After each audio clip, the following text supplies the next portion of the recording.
Hello दोस्तों, स्वागत है मेरे यूट्यूब चैनल एम के क्लासेस में। सो फ्रेंड्स, आज हम स्टार्ट करने वाले हैं सक्रिय धातु। सक्रिय धातु वो धातुएं होती हैं जो अपने तत्व यानी कि नीचे वाले तत्वों को क्या कर देती हैं, विस्थापित कर देती है उस स्थान के लिए। ओके, तो फ्रेंड्स बिना समय गवाए आज हम स्टार्ट करने वाले हैं। ये आपके एग्जाम की दृष्टि से यानी 10th क्लास और कॉम्पिटिटिव एग्जाम के लिए बहुत ही ज़्यादा महत्वपूर्ण है। तो आज हम स्टार्ट करने वाले हैं सक्रिय धातु के बारे में। सबसे पहले हम देखते हैं कि सक्रिय धातु हमारी मैक्स कितनी होती है। लगभग 13 के आसपास होती है। ओके, 13 होती है और ये सक्रिय धातु बहुत ही ज़्यादा इंपॉर्टेंट है। तो आगे हम स्टार्ट करते हैं कि सक्रिय धातु की याद करने की ट्रिक क्या होती है वो हम आपको पहले ही बता दें कि सक्रिय धातु जैसे हमारी होती है potassium, sodium, calcium, magnesium, aluminium, zinc, Fe लोहा, Pb lead, hydrogen, copper, Hg जिसे बोलते हैं पारा या मरकरी, Hg जिसे बोलते हैं सिल्वर और Au जिसे बोलते हैं सोना। तो इसको याद करने की ट्रिक होती है कि का ना का कनक यानी कि कनक किसी का नाम है। कनक मांगे Lg, मांगे Lg, फिर लेड है, फिर लेड है। यानी कि कनक किसी व्यक्ति का नाम है। तो किसी भी दुकान पर जाता है और वो कहता है कि मांगे एलजी, तो वो क्या मांग रहा है, एलजी मांग रहा है। एलजी जो कि आपकी बहुत सारे एलजी के प्रोडक्ट होते हैं, मार्केट में अवेलेबल है। एलजी की टीवी होती है, तो उसी प्रकार से हम रिलेट कर सकते हैं। एलजी बोले तो ओके, इसको एलजी ऐसे लिख लो, एल, अगर समझ नहीं आ रहा तो इस तरीके से लिख सकते हैं एलजी। ठीक है, जी का मतलब जिंक, फिर का मतलब एफ यानी कि लोहा, और लेड का जिसे बोलते हैं पीबी, जिसे हम बोलते हैं शीशा। इसको हम शीशा भी लिख सकते हैं।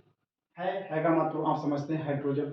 और इसको आप रिपीट करेंगे, मेरे साथ दोहराएंगे अगर, तो आपको 2-3 बार अगर आप रिपीट करेंगे तो आपको याद हो जाएगा। जैसे कि इसमें दे रखा है कि कॉपर, जिसे बोलते हैं कॉपर, पारा, सिल्वर, सोना। कॉपर, पारा, सिल्वर, सोना। कॉपर, पारा, सिल्वर, सोना।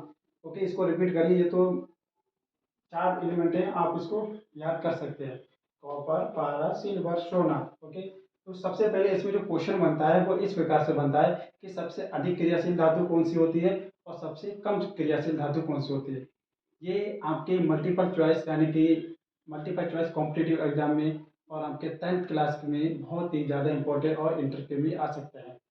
तो देखिए, जैसे कि यहाँ पे बोलता है कि सबसे अधिक क्रियाशील धातु कौन सी होती है, मल्टीपल चॉइस में आपको दे रखा होता है। तो आपको, अगर हमारी धातु ऊपर से नीचे की तरफ आएगी, ऊपर से नीचे की तरफ आएगी तो सबसे कम क्रियाशील धातु यानी कि इसका ये क्रम होगा वो क्या होगा, हमारा घटता हुआ धातु होगा। क्रम का होगा, घटता होगा। अगर हमारी ऊपर से नीचे की तरफ, ऊपर नीचे से ऊपर की तरफ जाएगी तो धातु हमारी क्या बढ़ेगी, बढ़ेगी उसकी क्रियाशीलता। तो यहाँ पर क्या है कि धातु सबसे कम धातु या सबसे कम क्रियाशील धातु हमारी क्या है, एयू जिसे बोलते हैं सोना।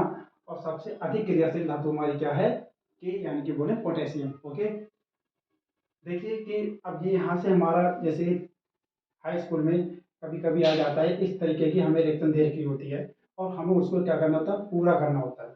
ओके, हम इसको अगर कहें कि अगर कॉपर सल्फेट, जैसे देखिए कॉपर सल्फेट की हमने देखा है कि धातुओं की अन्य धातुओं को उनके लवणों, ये हमने क्या, ये लवण है हमारा, उनके लवणों से विस्थापित करने की क्षमता ज्ञात करना। इस तरीके से आपके ये 10th क्लास के लिए बहुत ही ज़्यादा इंपॉर्टेंट है। 10th क्लास में इस तरीके की आपका रिएक्शन दे रखा होगा और आपके लिए खुद बनाना पड़ेगा। ओके, इतना लिखने के लिए आएगा और आपको खुद अपने आप को एलिमेंट सोचना होगा। और कोई लवण यानी कि इस तरीके जैसे CuSO4 जिसे बोलते हैं कॉपर सल्फेट। कॉपर सल्फेट के विलयन में हम जिंक धातु को क्या करेंगे,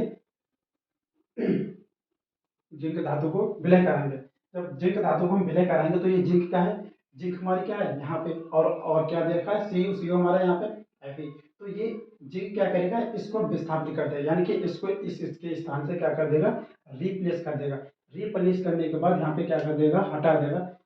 तो ये Zn SO4 ये हमारा क्या, जिंक सल्फेट बन जाएगा और Cu हमारा ऐसे ही बाहर आ जाएगा। ऐसे ही अगर हम Cu की क्रिया यानी कि Cu की रिएक्शन किससे कराते हैं, सिल्वर नाइट्रेट के लवण से, सिल्वर नाइट्रेट के लवण से कराते हैं, तो ये हमारा क्या करता है, Cu हमारा कहाँ होता है, ऊपर, और इस वाले यानी कि Ag को क्या कर देगा, हटा देगा, Ag को हटा देगा। तो यहाँ पे क्या, Cu हमारे यहाँ पे हो जाएगा और नाइट्रेट यानी कि इसे बोलते हैं कॉपर नाइट्रेट, और ये हमारा सिल्वर अलग हो जाएगा।